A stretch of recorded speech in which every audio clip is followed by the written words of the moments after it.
मनुष्य की कीमत। लोहे की दुकान में अपने पिता के साथ काम कर रहे एक बालक ने अचानक ही अपने पिता से पूछा, पिताजी, इस दुनिया में मनुष्य की क्या कीमत होती है? पिताजी एक छोटे से बच्चे से ऐसा गंभीर सवाल सुनकर हैरान रह गए। फिर वे बोले, बेटे, एक मनुष्य की कीमत आंकना बहुत मुश्किल है, वो तो अनमोल है। बालक, क्या सभी उतना ही कीमती और महत्वपूर्ण है? पिताजी बोले, हाँ बेटे। बालक कुछ समझा नहीं। उसने फिर सवाल किया, तो फिर इस दुनिया में कोई गरीब तो कोई अमीर क्यों है? किसी की कम रिस्पेक्ट तो किसी की ज़्यादा क्यों होती है? सवाल सुनकर पिताजी कुछ देर तक शांत रहे और फिर बालक से स्टोर रूम में पड़ा एक लोहे का रॉड लाने को कहा। रॉड लाते ही पिताजी ने पूछा, इसकी क्या कीमत होगी? बालक ने कहा, 200 रुपये। पिताजी बोले, अगर मैं इसके बहुत से छोटे छोटे कील बना दूं तो इसकी क्या कीमत हो जाएगी?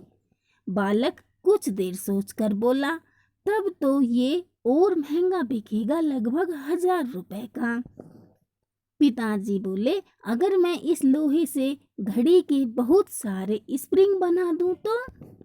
बालक कुछ देर गणना करता रहा और फिर एकदम से उत्साहित होकर बोला, तब तो इसकी कीमत बहुत ज़्यादा हो जाएगी।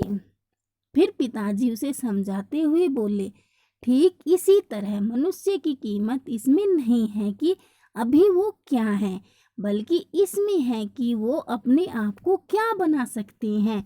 बालक अपने पिता की बात समझ चुका था।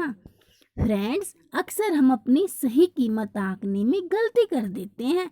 हम अपने प्रेजेंट स्टेटस को देखकर अपने आप को वैल्यूलेस समझने लगते हैं, लेकिन हम में हमेशा अथाह शक्ति होती है। हमारा जीवन हमेशा संभावनाओं से भरा होता है। हमारे जीवन में कई बार स्थितियां अच्छी नहीं होती हैं, पर इससे हमारी वैल्यू कम नहीं होती है।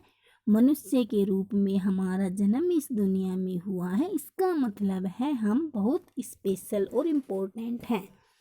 हमें हमेशा अपने आप को इम्प्रूव करते रहना चाहिए और अपनी सही कीमत प्राप्त करने की दिशा में बढ़ते रहना चाहिए।